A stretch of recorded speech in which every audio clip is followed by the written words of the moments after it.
এই মনে করেন আমরা সব শ্রেণী সব দলের মানুষকে এখানে দ্বীন ঈমান শিখানোর জন্য আনি, সবাই এখানে দ্বীন ঈমান শিখতাম, সব ঝামেলা আমার উপরে, আমি সবাই টার্গেট, আমি পেরেশানির জায়গা। আমি এমন কোন দলের লোক আছে যারা এখান থেকে তাড়ায় দিছে? আমার সব জায়গা থেকে তাড়ায় দিছে, একবারে মজমা থেকে তাড়াইছে, মসজিদ থেকে তাড়াইছে, আমার কাছে আসতে মানুষকে তাড়াইছে। এরপর ওরা নেককার আল্লাহ, ওদের ভিত্তিতে কোনো আসাবিয়া দলান্দতা নাই। আর আমি ওদেরকে একবারে আন্তরিকতার সাথে ওদের জীবন বানাইতে চাইলাম।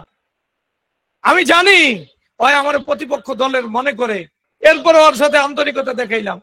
ওই মনে করো আমি তাকিয়াবাজ, তাকিয়াবাজ। তোমার দ্বীন ঈমান যদি বানাইতে চাতে, এই তাকিয়াবাজ তোমার জন্য অনেক বড় নিয়ামত। এটা মনে রাখো তুমি। তো যে তোমার আমল বানাইতে চায়, যে তোমাকে তাকফির থেকে সরাইতে চায়, না একটা কথা কইতে হইব, একটা দলে সাইড করতে হবে। তুমি দাওয়াত বুঝো, তুমি দ্বীন ঈমান বুঝো। আমি এখানে আওয়ামী লীগ বিএনপি যারাই আসুক এদের কি ইমানদার বানাইতে চাই?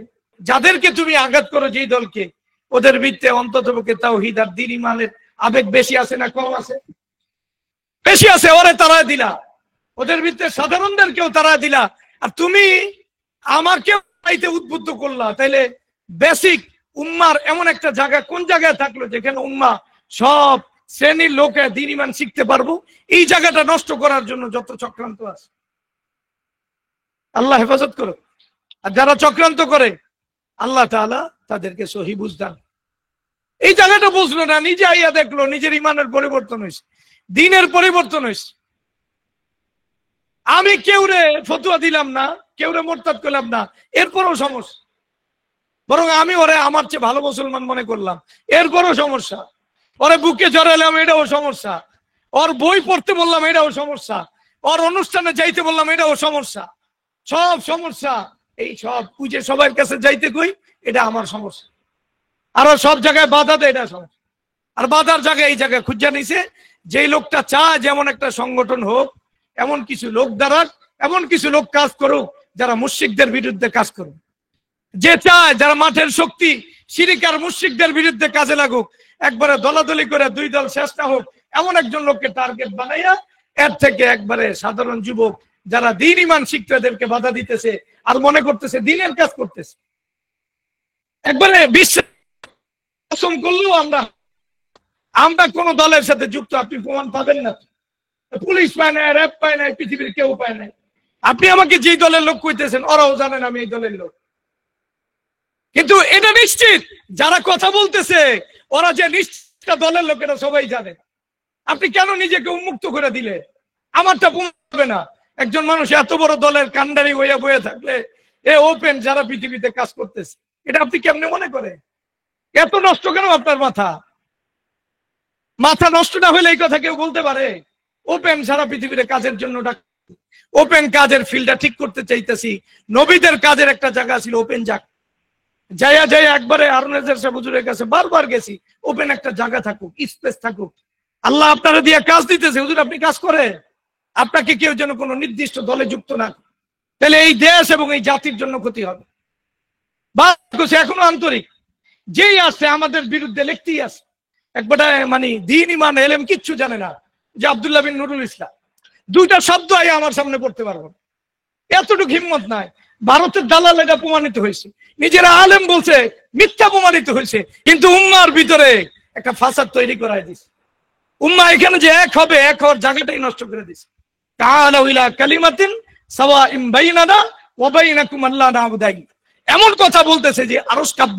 আমি বলে কালা একবারে মানে বিখ্যাত একজন নেতা মারা গেছে, একবারে তালেবানদের আমি বলে মিস, মানে কেমন কথা বলতে পারে একজন মানুষ, বলার ঢংটা দেখেন। আমি বলে এখানে বিশাল বড় প্রশিক্ষণ দেই, এরপরে আবার ব্যাখ্যা করে গোয়েন্দারা কেন ওরা মাথা নষ্ট আমার মতো এই ব্যাটারে ধরতে পারে না, দুর্বল লোক। আর আমগো কিছু লোক আছে মাথা নষ্ট, হুজুর কি হয়েছে তুই জানোস না? তুই তো জানোস তোরে আমি তাকফির থেকে সরাইলাম, তোর কোন মোবাইলের ভিতরে কিছু না থাকুক এটা থেকে আমি সরাইলাম, তুই জানোস কোন রিংটোন না থাকুক এটা আমি সরাইলাম, তুই তো জানোস আমি তোরে আলেমের ব্যাপারে মন্তব্য থেকে সরাইলাম, আর কেউ না জানো আমি যে কোনো দল করে, তুই তো জানোস। পেরেশানির কি আছে? পেরেছেন না।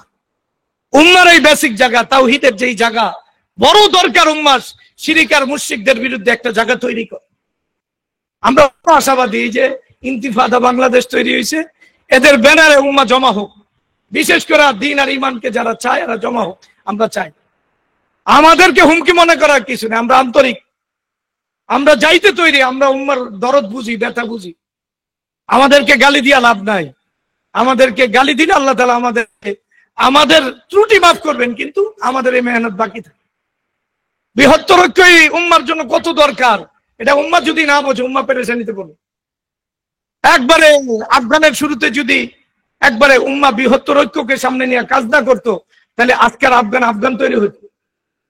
আমার নামে এমন এমন কথা কয়, বিশ্বাস করে। আমরা কিতাবুল ঈমানের দর্শে বুঝাইলাম যে চরমনে বিশ্বাস এই আফগানিস্তানের রাষ্ট্র নাম নিতে ভয় পায়, অথচ ওরা ইসলাম চায়। এমন কি আলোচনা বয়ে বয়ে ফেসবুক গরম, মানে মানুষের মাথা কোন পরিমাণ নষ্ট হইলে কাজ করতে পারে মনে করে। আর দলান্ধতা এমন পর্যায়ে গেছে, ওই মনে করতেছে এটা ঈমান কুফরের মানদণ্ড। আপনি ফতোয়া দিবেন না কেন?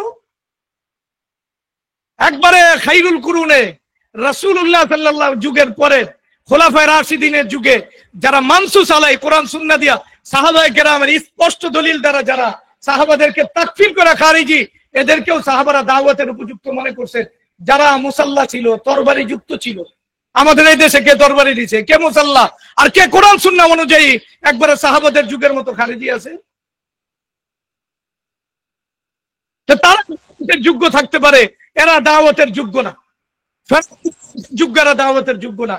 আপনার বাসায় যদি খারিজিও হয়, সাহাবাদের যুগের খারিজিদের মতো, ওরা যদি দাওয়াতের যোগ্য হয়, মাঠে একবারে যুদ্ধে নামার পরে একবারে সাহাবাদের রক্ত, এরা দাওয়াতের যোগ্য না।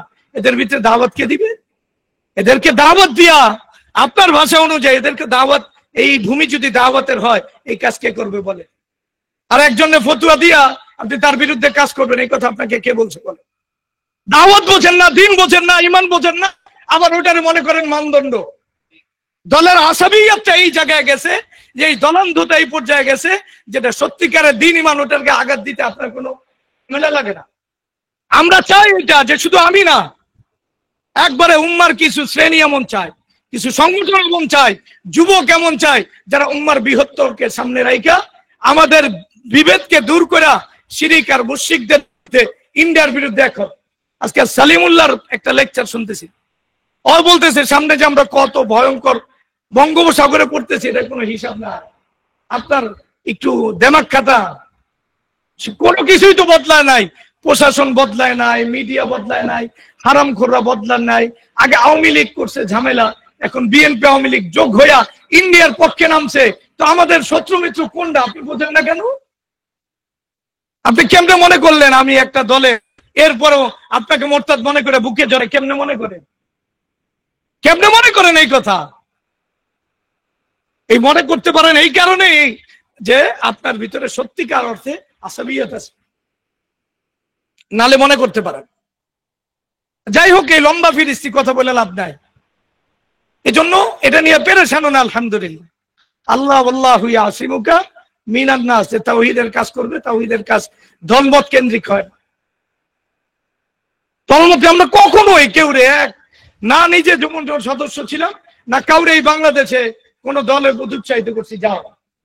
এটা যেই দলের নামে আমার এলাকায় ওই দলের সদস্যকে জিজ্ঞাসা দেয় যে হুজুরে কত বড় লোক, জিজ্ঞাসা করবো কোনো লোকই না।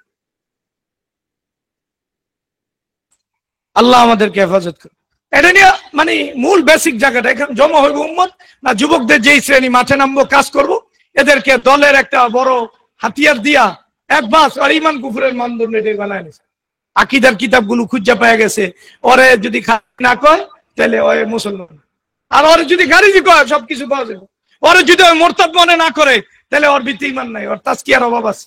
এই দুই দলের দুই ভাবনা পড়ে আছে না। উম্মাকে জমা করতে, উম্মাকে জমা করতে হবে।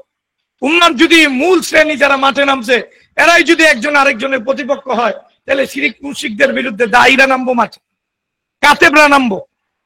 তাহলে যারা মাঠে নামছে এরাই যদি নিজেরা নিজেদেরকে শেষ করে, তাহলে আসলে মাঠের লোক থাকে না। কিন্তু এটা যেই নামও, কথা ক্লিয়ার। কথা কি? আমি এটা চাই, আপনিও কাফের না কর, আপনিও কেউ মোরতাদ না কোন, খারিজি না কোন, এই দেশের বাস্তবতা বোঝেন আপনি। আপনার শক্তি একবারে তালেবানদের চেয়ে বেশি হয়ে গেছে কিন্তু আমি মানি না। এই দেশের এই শক্তি আসেনি, কথা বলছে। তারা কৌশলকে সামনে রেখে কাজ করতেছে, আপনি বলতেছেন। তা আপনার এখানে কোনো কৌশল কাজে লাগান না কেন?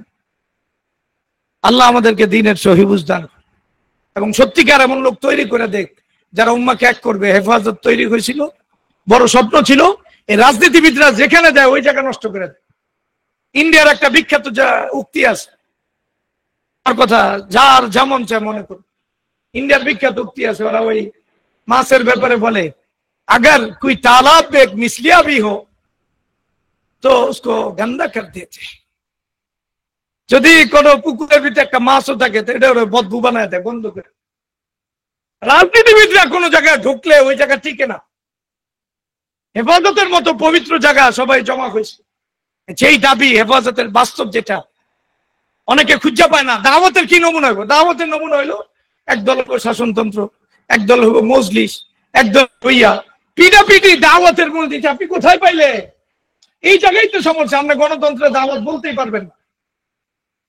চরমনাই সাহেবের যত আক্রোশ মজলিসের প্রতি হইব, মজলিসের যত আক্রোশ চরমনাইয়ের প্রতি হবে অথবা জামাতের প্রতি হবে, এই আক্রোশ হিন্দু মুসলমানদের প্রতি হইব না। আপনি বিশ্বাস করেন হিন্দুদের মূর্তি পাহারা দেবে কিন্তু একজন আরেক দলের প্রতি রাগ, এটাই দেশের নেচার। তাহলে দল মানে এক দলের ফাটল তৈরি করা, এটারে নিয়ে একজন বাংলাদেশের প্রখ্যাত আবার সেলিব্রিটি এটারে দাওয়াত বানায় দিছে। পাগলামির তো সীমা আছে, যেটা উম্মতের ভিতরে তাফরিক পয়দা করার লেগে আইছে ওটারে দাওয়াত বানায় দিছে। দাওয়াত কোনটা হইতে পারে? হেফাজত দাওয়াত হইতে পারে। এখানে সব শ্রেণীর মানুষ এক দাবিতে এক হবে, যে দাবির ব্যাপারে কাদের কি নাই দ্বিমত নাই, এই ব্যাপারে এক হইতে পারে। এমন সংগঠন দরকার। আজকাল যদি হেফাজতের অস্তিত্ব থাকতো, হেফাজতের প্রতি এই রাজনৈতিক মাছগুলি যা এই হেফাজতকে রচনা করতো, আহমদ শফি সাহেবের মতো ব্যক্তিদের নেতৃত্বে হেফাজত থাকতো, আজকের হেফাজত এই মুহূর্তে এমন এমন কিছু আদায় করতে পারতো আপনি কল্পনা করতে পারবেন। এমন দরকার। দাওয়াত এটা হবে, দাওয়াত সবাই এক করে। ইদফা বিল্লাতি হিয়া আহসান ফাইদাল্লাযী বাইনাকা ওয়া বাইনাহু আদাওয়াতুন কাআন্নাহু ওয়ালিয়্যুন হামিম। আর কেউ সামনে আসবে না, পিছনে পিছনে কথা। আমরা তো কথা নিতে তৈরি আছি, আসে কথা বলেন, কোন সমস্যা? মাথা নষ্ট। গোয়েন্দারা আছে, গোয়েন্দা আমনের পিছনে আছে, আমনে দল করে এর লেগে ভয় পায়। বিশ্বাস করেন আছে। আমরা চাই না আপনার এই ল্যাংডা করতে। আমরা জানি কে কোন দলে, আমাদের কাছে হাজারো নাম লিপিবদ্ধ আছে। আমরা কোনোদিন কারো নাম কইছি ভুলে আমরা এই দলে? আমরা তো কইতেছে বানাই না কথা কইতেছেন, আমরা তো নিশ্চিত প্রমাণ সহ জানি। আমরা তো কই না, আমরা তো বৃহত্তর স্বার্থ থাকায়। যাই হোক, আল্লাহ তাআলা আমাদেরকে হেফাজত, আমাদেরকে কি করুক। আপনি কথাগুলি বোঝেন একটু ভালো করে। হেফাজত আর এখন যে ইন্তেফাদা আসছে, এই ইন্তেফাদা যেন ওই হেফাজতের কাজটা দখল, ওলামাদের সাথে তাদের যোগসূত্র কায়েম করে, নতুন শ্রেণী যেন না হয়, নতুন বৈষম্য যেন তারা না করে। এটা আল্লাহ তাআলা তাদের ভিতরে আন্তরিকতা আছে, ইখলাসুল লিল্লাহিয়াত আছে। এরা যদি কাউকে ইসলামী কোনো কিছুকে প্রতিপক্ষ না বানাইয়া, যার যতটুকু ভালো আছে ততটুকু মূল্যায়ন করা, নিজের আদর্শকে বিসর্জন না দেয়া সত্যিকারে দ্বীন ঈমানের পথে আগায়, তাহলে এরা আগাইতে পারে। আল্লাহ আমাদের দ্বীনের সহি বুঝ দান করুক।